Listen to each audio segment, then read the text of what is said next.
Dober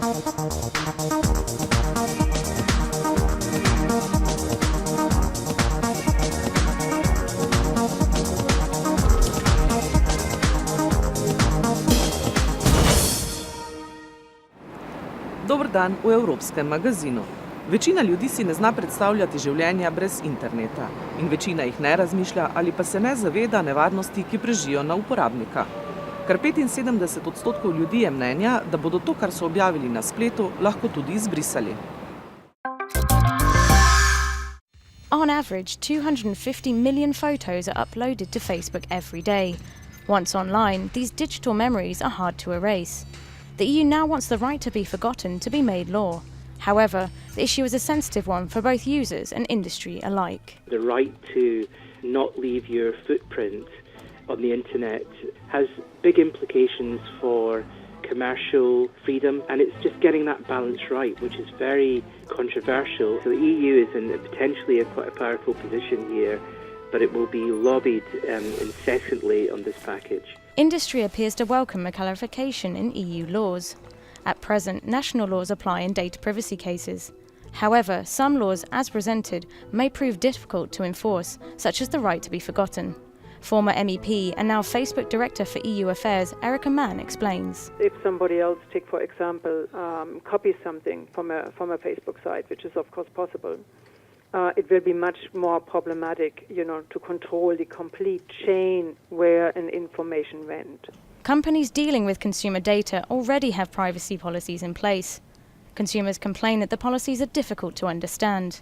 The new EU law seeks to simplify them in order to rebuild the relationship between users and providers. And it's a question of trust. Like, if I don't trust, I will leave. I think they have opportunity now to really, it will be much easier to comply with the rules. And then we'll see who complies and who doesn't, who are the good and who are the bad guys. Facebook has already said it looks forward to working with the EU institutions on the proposal. The right to be forgotten is a first test for the real rights of EU citizens in a virtual world. Svetovni splet je nepogrešljiv v našem vsakdanjem življenju. Ali na spletu svojo identiteto nevede postavljamo na kocko? Poglejmo, kaj je ugotovila spletna televizija Europarl TV. Nom, prénom, adresse, numéro de téléphone, centre d'intérêt, la toile en sait beaucoup sur chaque internaute. Le Parlement européen veut protéger les citoyens européens victimes de publicités ciblées ou, pire, de pirates malveillants. Europarl TV a mené son enquête.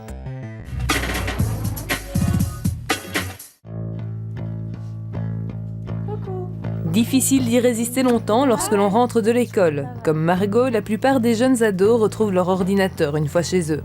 Pour s'inscrire sur son réseau social préféré qui réunit aujourd'hui plus d'1 milliard d'utilisateurs, elle a dû confier certaines de ses données personnelles. Nom, prénom, date de naissance, sexe, numéro de téléphone, je pense que j'ai mis. Pour des questions de sécurité, quand on se connecte sur mon compte, on m'envoie Facebook m'envoie un message. Mais sinon, j'ai mis que j'habite à Bruxelles, mon école, mais sinon j'ai rien mis. En quelques clics, pourtant, à une centaine de kilomètres de là, Damien trouve des photos de Margot et de sa mère. Leur adresse, leur parcours scolaire. Les infos récoltées sont ensuite reportées aux principales intéressées, plutôt mécontentes. Déjà où j'habite, c'est quand même tellement privé. Mes études, non. Enfin bon, c'est pas, comme vous dites, c'est pas des choses très croustillantes, mais c'est pas normal qu'on le sache. Ce n'est pas normal.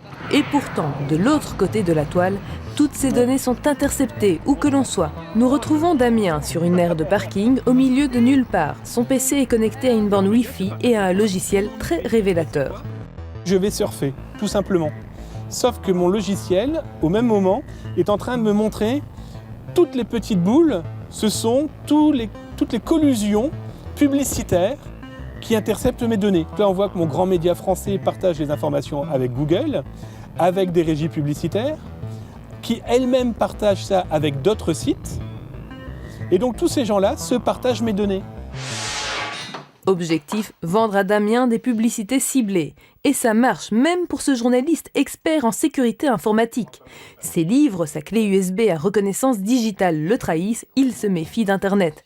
Et pourtant, son Facebook le trahit lui aussi. À voir les publicités affichées à son intention, Damien aime le rugby, c'est un homme, il aime donc les voitures et il pratique les arts martiaux. Très vite, Facebook a compris qui j'étais et il se dit, tiens, dans les publicités que je lui propose, obligatoirement, il y en a une qui va l'intéresser, donc il va cliquer dessus, donc il va me générer de l'argent par son clic. Et toutes ces données peuvent être utilisées, peuvent être utilisables soit par le web marketing, mais il y a aussi les pirates, ceux qui vont vouloir voler ces informations. Pourquoi ? Tout simplement pour usurper mon identité. La finalité, dans tous les cas, pour cette population, c'est de tirer de l'argent de mes données privées.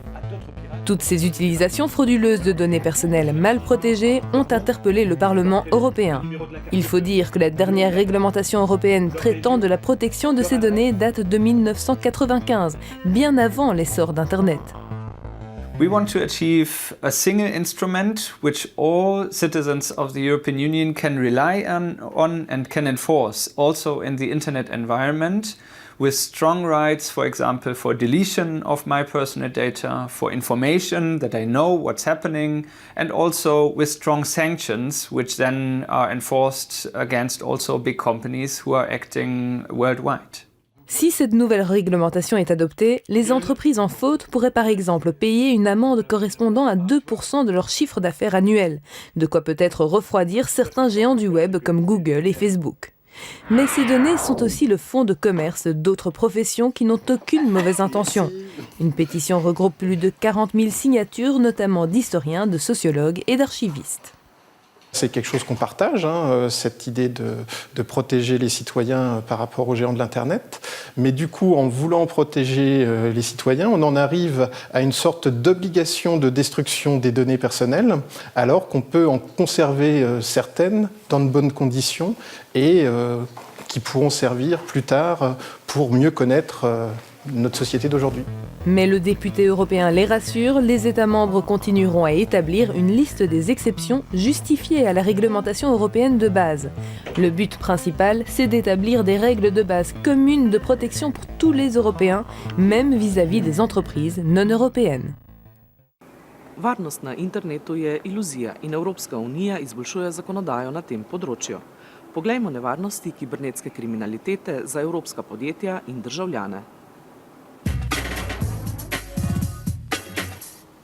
Données bancaires, personnelles et secrets d'entreprise, nous sommes tous sur la toile aujourd'hui. La menace, ce sont les cybercriminels. L'Union est en train d'améliorer ses lois pour lutter contre ces gangsters des temps modernes. Europarl TV mène l'enquête.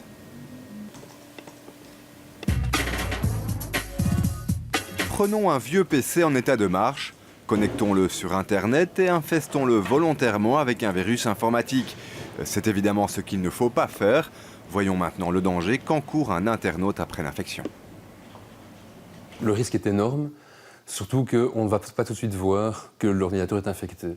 Et donc, un petit programme qui s'est chargé sur votre ordinateur va permettre à un cybercriminel d'avoir accès à vos informations, PC banking, mot de passe, vos comptes, Internet, etc. et agir à votre place, à votre insu. La sécurité sur Internet est une priorité. Hacker ou en d'autres termes pirater un site est-il si facile? Nous avons effectué un test d'intrusion sur le site internet d'une PME belge. La société française SysDream, mandatée pour ce faire, est spécialisée en sécurité informatique. Elle emploie des hackers bienveillants et conseille les entreprises et les ministères publics. Le site, on peut dire que là, effectivement, est mal protégé. Et là, on va dire là, c'est carrément une fuite d'informations qui aboutit en fait à une corruption totale. Donc de la base de données qui permet à l'attaquant à ce moment-là de récupérer des mots de passe et ainsi d'accéder à des services compromettants. On observe certaines vulnérabilités au niveau de ces formulaires. Donc là, ici, c'est un formulaire d'authentification. Donc via des outils automatisés, donc, il nous a été possible effectivement de récupérer donc, un dump complet donc, de la base de données.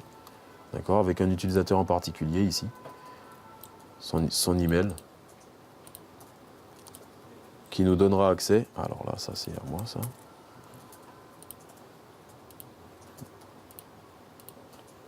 à un accès donc web, d'accord. Exact. Et donc on a accès directement à sa messagerie. Le plus grand danger, c'est de se faire voler des données concernant l'entreprise ou justement porter atteinte à l'image de l'entreprise, donc qui peut engendrer des baisses notables en bourse. On a pu le voir pour Sony par exemple. Tous les jours, des milliers d'utilisateurs privés et professionnels se font infecter par des virus ou autres malwares. En ce moment, la cible préférée des cybercriminels sont les sites bancaires en ligne. Récemment, en Belgique, plusieurs sites bancaires online ont été piratés, entre autres via leurs utilisateurs. Des dizaines de milliers d'euros ont été détournés. On est en train de regarder tout le processus des cybercriminels, c'est-à-dire ils ont besoin des gens qui vont recevoir l'argent, donc on appelle ça les money mules. Et on va travailler sur ceux qui font le recrutement. Et bien souvent, ces cybercriminels opèrent à partir d'un pays situé hors de l'Union européenne. C'est ici qu'Europol intervient. Des dizaines de policiers venant de tous les pays aident et assistent les enquêteurs des États membres. La récolte et la coordination des informations entre Europol et la police des 27 est essentielle dans le cyberespace. The problem with cybercrime is that it's actually much more easy and much more risk-free in the cyber world than it is in the offline world, because the police have difficulties by investigating. It requires rapid reaction. And it also requires that we are very skilled in attacking these gangsters who hide in many countries. Les institutions européennes ne sont pas à l'abri d'une cyberattaque. En 2011, le site internet du Parlement européen a été la cible des activistes d'Anonymous. Pour contrer ce genre d'attaque, l'Union a mis sur pied un groupe d'experts en informatique, le CERT-EU. The potential danger is that somebody, by sneaking into our computers, could have access to that information, steal it without anybody knowing about it, and have an advantage, whether it's geopolitical or whether it's economic, and that's an important issue. L'Union est en train d'améliorer ses lois sur la cybersécurité. Les peines pour les cybercriminels seront plus lourdes et la coopération entre les polices et les services de surveillance sera renforcée. Mais finalement, ne vaut-il mieux pas revenir à la bonne vieille lettre papier pour envoyer un message en toute sécurité?